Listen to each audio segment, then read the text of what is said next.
Por que a semelhança entre os filhos e os pais? E por que a diferença entre irmãos completos? Hoje vamos falar sobre modelo de transmissão e também sobre segregação mendeliana.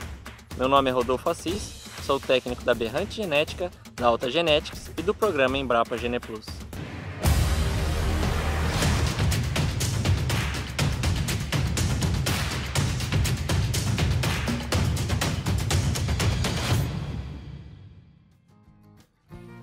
Então vamos falar sobre modelo de transmissão e amostra mendeliana.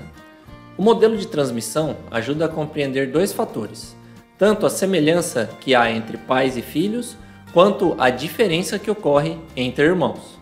Antes de vermos o modelo em si, vamos olhar um exemplo para que ele fique mais compreensível. Neste exemplo, simularemos que um gene afeta o pesodesmame de bovinos de corte, onde o alelo A1 desse gene acrescentaria 5 kg ao pesodesmame e o alelo A2 diminuiria 5 kg nesse pesodesmame. E a ação entre esses dois alelos seria uma ação aditiva, uma ação sem dominância. Se você quiser saber mais sobre ações gênicas, como o caso dessa, que é uma ação aditiva, a gente já gravou uma aula sobre isso e é só você clicar no link da sugestão de vídeo que está aparecendo acima. Vamos supor que selecionamos dois indivíduos, um macho, que será o pai, e uma fêmea, que será a mãe, e que ambos possuem um genótipo heterozigoto, ou seja, com alelos diferentes. Ambos têm o alelo A1 e o alelo A2. E sabemos que o valor genético é a soma dos alelos, dos valores dos alelos. Então, A1, que vale 5 kg, e o A2, que vale menos 5, o valor genético de ambos os indivíduos seria de 0. Verificando a possibilidade de produção entre esses dois pais, através do quadro de Punnett, verificamos que em um quadro teríamos a produção de indivíduos com genótipo A1-A1, dois quadros produzindo genótipo A1-A2 e um quadro produzindo filhos A2-A2. E qual seria o valor genético dos filhos desse cruzamento? O primeiro quadro, A1-A1, teria o valor genético de 10, porque o A1 vale 5 kg e ele tem duas vezes esse A1 no genótipo. Então 5 mais 5, o valor genético dele seria 10. Outros dois indivíduos seriam A1-A2, com valor genético igual ao dos pais, valor genético de 0. E enquanto que um outro indivíduo teria o genótipo A2-A2 e o valor genético dele seria menos 10, porque cada alelo A2 vale menos 5, então menos 5 mais menos 5, o valor genético do último indivíduo seria menos 10.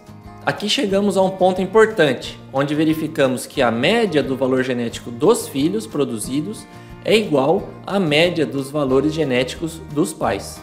Assim conseguiremos compreender agora o modelo de transmissão, onde a equação mostra que o valor genético aditivo dos filhos é igual a metade do valor genético do pai mais metade do valor genético da mãe.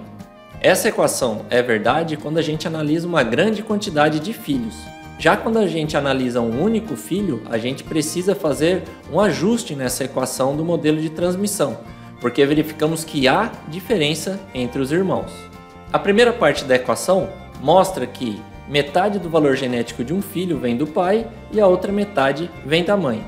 A parte final da equação vai trabalhar com a amostra mendeliana. É o ajuste que se faz para saber que metade que veio do pai e qual a outra metade que veio da mãe.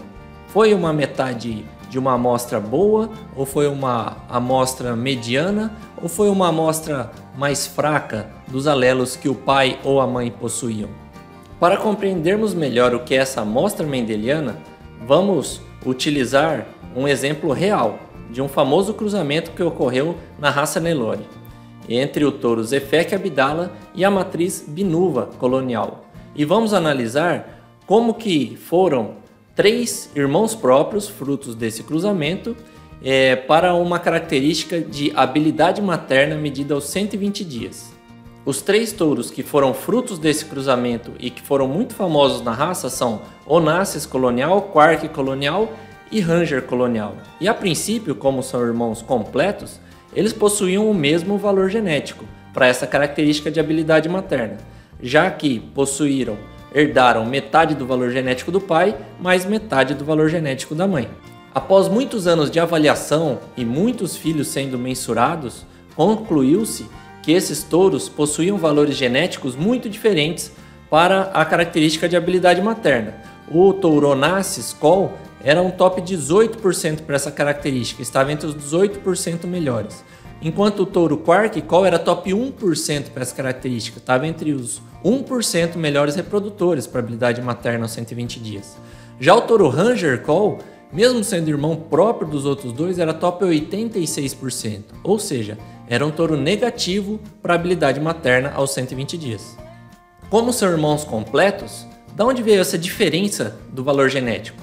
A gente sabe que o valor genético vem de metade do pai e metade da mãe, mas também tem o fator de correção da amostra mendeliana, e é ela a responsável por essa diferença na avaliação genética desses indivíduos.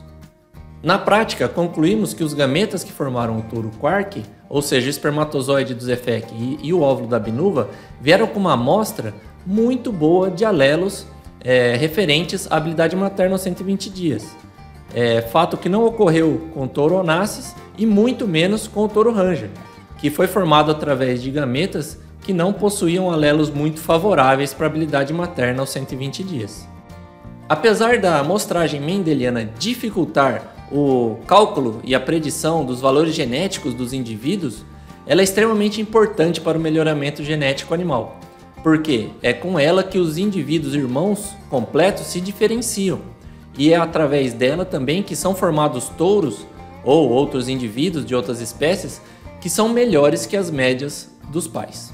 Mas como determinar o quanto a amostra mendeliana está alterando o valor genético dos indivíduos? Até pouco tempo atrás, esse cálculo só poderia ser ajustado através do desempenho próprio de cada indivíduo ou da mensuração dos filhos. No caso, foi o que ocorreu com esses 3 touros, onde só após as filhas deles estarem quase desmamando os netos é que foi possível se ajustar o valor genético desses 3 indivíduos e se verificar essa diferença que havia entre eles. Esse ajuste para essa característica, então, desses 3 indivíduos, só foi possível quando eles tinham aproximadamente 6 anos de idade. Já atualmente existe uma ferramenta muito poderosa capaz de fazer esse ajuste ainda em animais jovens, que é a genômica, um assunto que falaremos futuramente. E para finalizar, verificamos que a amostra mendeliana vai trabalhar mais quando a gente possuir um rebanho ou uma população com maior variância genética aditiva, onde haja mais diferença genética nas características trabalhadas. E também perderemos essa amplitude de amostra mendeliana se a gente trabalhar com pais ou mães consanguíneos. Dessa forma, não haverá tanta diferenciação entre irmãos. Assim finalizamos mais uma aula de melhoramento genético animal. Se você gostou do vídeo, curta, compartilhe e se inscreva em nosso canal, que assim que sair novas videoaulas, você será avisado. Um abraço!